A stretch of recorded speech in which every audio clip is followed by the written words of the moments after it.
bu doon stratégie boo xam ne bu am solo basé wu ci ay piliers yoo xamante ni itam yu am solo la énergie santé agriculture pêche ainsi de suite te mu doon ay mbir yoo xam ne aussi yu am solo la Albourakh Ndiaye te dafay wanewaat encore une fois xarañteef bi nga xamante ni en tout cas le premier ministre Ousmane Sonko am na ko waaye itam mu ngi koy imposer ci ni nga xam ne la ñuy doxalee réewum Sénégal. Très bien merci beaucoup Farimane alors dañuy ñëw très rapidement ci ponk bile muy rentrée solennelle des cours et tribunaux le président Bassirou Diomaye Diakhar Faye met la justice à l'heure du numérique. waaw pour man loolu mbir la moo xamante ni on voyait venir parce que dañu nekk ci jamono joo xamante ni tey tout tourne autour du numérique te moom le président Bassirou Diomaye Diakhar Faye ci boppam moo lancé li nga xamante ni mooy New Deal technologique te je pense que loolu muy yow muy man muy tous les Sénégalais qui nous regardent seetaan nañu ko mu daal di wax ne Sénégal on a certes raté li nga xamante ni deux révolutions waaye révolution du numérique bii nii le Sénégal ne doit pas rester en rade et mieux le Sénégal doit être en tout cas parmi ces précurseurs africains yi nga xamante ni tey jii nii ci wàllum numérique ñoo ci am benn taxawaay bu baax te nag qui parle de New Deal technologique parle de migration numérique. Parce que migration numérique mooy lan tey àdduna day dox jamono di dox bu fekkee ni doxuloo mettre à niveau bu fekkee doxuloo itam nekk à niveau par rapport ak ni nga xam noonu la jamono di doxee tu seras en retard sur beaucoup de choses par exemple ba tey nit ñi ñu ngi rang di uti li nga xam ne mooy extrait de naissance wala boog bulletin de naissance wala yeneen ak yeneen i papiers yoo xam ne amaana mën nga toog sa kër dugg ci internet dugg ci benn page dédiée nga daal di koy télécharger naturellement nga daal di dem utiliser ko na nga ko soxlawee mais malheureusement Sénégal ba tey dafa des ci li nga xam ne mooy wàllu woowu et pourtant nos pays frères par exemple Mauritanie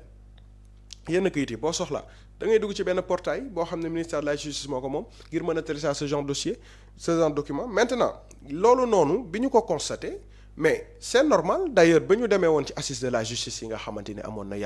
je pense il y a un an de cela fa li nga xam ne mooy si Diamniadio proposé woon nañu dématérialisation de beaucoup de procédures judiciaires maanaam tey war nañoo dem sax ba yenn confrontation yi nga xam ne juge dañ koy def ak yenn sénégalais wala boog ñenn ci nga xam ne dañoo am lu ñu war a gérer ak justice mais ñu def ko en ligne mu nekk ay mbir yoo xam ne moom le président tey wax na ko ci discours am te donc ma jàpp ni mbir la moo xam ne qui vient en son heure. waaye nag bu mu doon ay kàddu yu kese pour man loolu moom ëppal solo parce que tey dëgg la bi ñu defee assise de la justice il y a un an ci ginnaaw il y a 2 ans ci ginnaaw mais tey ba tey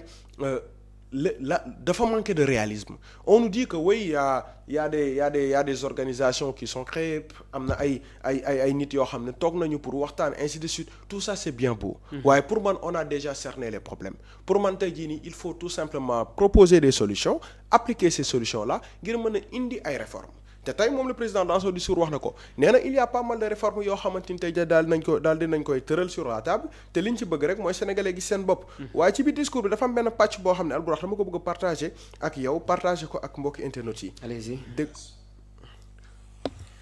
Refonder la justice n'est pas une option. C'est une exigence morale, institutionnelle et démocratique au regard des sacrifices consentis par notre peuple pour accéder à une troisième alternance démocratique, saluée et magnifiée bien au-delà de nos frontières. dégg nga xam nga le président nee na ñu tëggaat justice defaraat ko nekkul option maanaam nekkul choix mais exigence la maanaam lu war a am bu fekkee ni xool nañu sacrifice yi nga xamante ni sénégalais yi def nañu ko pour ñu àgg ci troisième alternance politique bi ñu am en 2024 lu mu lay fàttali bu la président ne tëggaat justice nekkul choix mais exigence la bu ñu gisee sacrifice yi nga xamante ni sénégalais yi def nañu ko pour ñu accéder ci troisième alternance politique. mbaa du nekk ay wax rek ndax miin nañu ay kàddoom quand même. loolu mooy sama kàddu parce que xam nga lan moo tax olof nee na ku la dikk añ. oui jox la. bu la nee ñëwal reer na nga ko xaar dana la ko jox. waaye nag dafa am lu mu ma diggoon 2024 te gisuma ko 2025 moom le président ci wàllum justice. loolu ñu jaaxal quand même. diggoon na ma reddition des comptes. fi mu toll nii waxatuñ ko. diggoon na ma justice pour les martyrs et ces personnes qui ont été persécutées durant 2021 ba 2024 ngir que moom mu accéder au pouvoir gisuma lu ci avancé donc tey bu toogaatee devant les Sénégalais sans ñu laaj ko toog ci biir conseil de la magistrature parce que ña fa nekkoon mën nañ ko jàppee conseil de la magistrature supérieur de la magistrature étant donné que c'est lui-même le président de ce conseil là étant aussi le garde des sceaux bu ko fa waxee war na ko fa waxee maintenant ndaxam dina ko def c'est ça ma question parce que dafa am lum ñu digoon tey gisuñu ko waaye nag dafa dut baaraam foo xamante ni tey jii nii mais dafa intéressé sénégalais muy une refonte de la justice parce que tey tous les sénégalais s'accordent à le dire cette justice là mais elle a tendance à trébucher, elle ne marche pas droite de manière droite c'est délicat mais c'est la vérité parce que une justice boo xamante ni mais soit chaque jour nga gis des rebondissements yoo xamante ni amul benn livre de droit booy dem fekk ko fa tey nga xëy toppee nit lii suba nga xëy ñu ne non finalement bàyyi nañ ko liberté provisoire 2 ans 3 ans ci ginnaaw fàtte nañ ko ba yeneen ak yeneen di ñëw teguwaat ci kaw te ba tey du ñu leeral ay mbir justice boo xamante ni chaque jour nga gis ay manquements mais après doo ci mën dara. à l'exemple Ousmane Sonko ngi nii dafa def demande de révision procès bi nga xam ne moo ko opposé ak Mame Mbaye Niang parce que dañ ko accusé di diffamation ñun ñëpp xam nañu ni nga xam ne noonu la procès boobu noonu demee amul dara loo xam ne tegu woon na ci yoon donc tey mu nekk ay mbir yoo xamante ni encore une fois moom moo ko wax le président dama koy ñaaxaat ci kàddu yi. c'est une obligation maanaam nekkul lu ñuy layam-layam yi nekkul lu ñuy raay-raayal nekkul lu ñuy commandé lu war la te même bu dul kàddu yii mu wax nii ca campagne am dafa doon taxaw am lu mu doon wax am lu mu yoroon de manière symbolique di ko yëkkati Sénégalais di ko gis muy bale bi. maanaam nettoyer fépp foo xamante ni am na ay rëkk-rëkk ci askan wi di askanub Sénégal te ñun ñëpp xam nañu ni tous ces problèmes yi nga xam ne ñu ngi nekk di ko dund c'est parce que dañu amoon benn système judiciaire boo xamante ni waxuma la à 2 vitesses sax mais à 5 vitesses la woon. et je pense que il est plus que temps que loolu ñu daal di koy changer en faisant quoi mais ñi nekk ci magistrature bi nekk ci biir mbir mi te mu doon ñoo xamante ni tey peut-être ñoom jubal jubbanti arrangé wu leen mais lan lañ fay def lan lañ fay def amuñ fa place parce que on ne peut pas dire que dañu bëgg du neuf en utilisant de vieilles choses pour daal di ci accéder c'est juste une image donc je pense que tey bu fekkee ni effectivement la mu wax ni lu dëggu la ci moom mais ça doit se ressentir dès démarrage yu li nga xamante ni moo jëm ci wàllum prochain conseil supérieur de la magistrature et je pense que soreetul prochain conseil supérieur de la magistrature man li may xaar ci le président Bassirou Diomaye Diakhar Faye mooy mu apporter des changements par rapport ak magistrature bi nga xam ne moo nekk nii pour man li nga xam ne mooy firndeel la mu wax nii prochain conseil supérieur de la magistrature nga dégg ne am na ay magistrats yu ñu fi jëlee am na ñu fi teg te am nañu yaakaar si ñoom ñoo ñu ñëw def li nga xam ne ñu war a def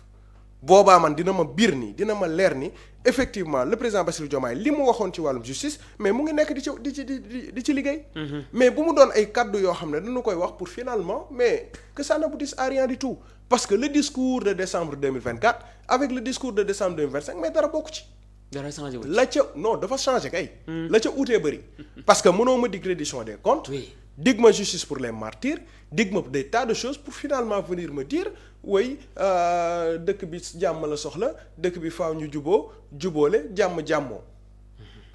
te li may wax nii répété na ko sax keroog ba mu jàkkaarloog joueurs yi. buntu pale ñu bëri baa ñu ci xel.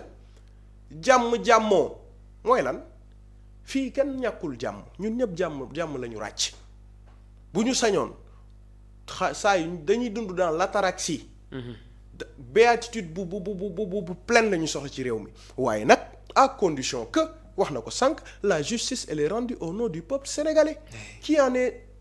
les seuls garants donc nag bu fekkee ni elle est rendue au nom du peuple sénégalais le peuple sénégalais lenn la ñuy xaar ci justice que cette justice soit juste que cette justice soit droite que cette justice soit impartiale mais surtout encore que cette justice soit juste parce que une justice ne peut pas être injuste te loolu moo fi yàgg xew donc tey bu fekkee ni dafa ne effectivement il faut que ñu defaraat justice pour man fa mu war a njëkkee mooy lan muy tëggaat d'abord les composantes de cette justice là parce que Ousmane Sonko waxoon na keroog je prends son exemple parce que il l'avait dit il n'y a pas de raison d'état bu amee lenn la les hommes qui composent l'état ci boppam raison bi ñuy raisonner loolu mooy raison d'état selon lui donc pour man selon man itam justice bi bu fekkee ni dafa jeng c'est parce que ña nga xam ne ñoo ko ŋànk di ko doxal jubuñu c'est simple maintenant nag bu fekkee ni yow tu as la possibilité de changer les hommes de changer li nga xam ne mooy les composantes de cette justice là tu le fais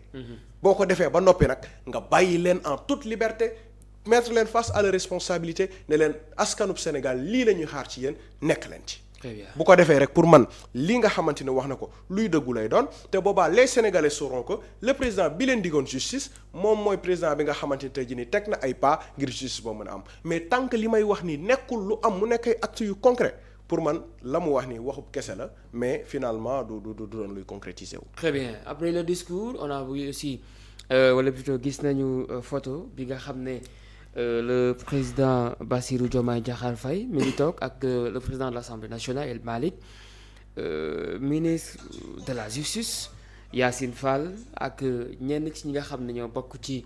au conseil de la magistrature alors cette année-ci on n'a pas vu le premier ministre Ousmane Sonko beaucoup de Sénégalais ñu ngi posé la question naan daaw moom la woon le président de l'Assemblée nationale